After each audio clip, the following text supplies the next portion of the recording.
You are looking at Julian's pronunciation guide, where we look at how to pronounce better some of the most mispronounced words in the world, like this other curious word. But how do you say what you're looking for today?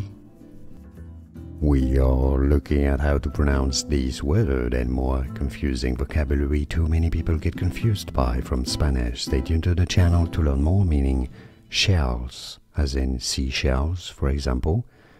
In Spanish, shell is said as concha, concha, or shells is conchas, conchas. It's easy.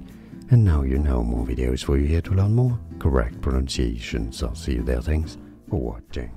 Here are more videos on how to pronounce more confusing words and names too many mispronounced. Like this video if you found it useful. I appreciate your support. I'll see you soon and thanks for watching.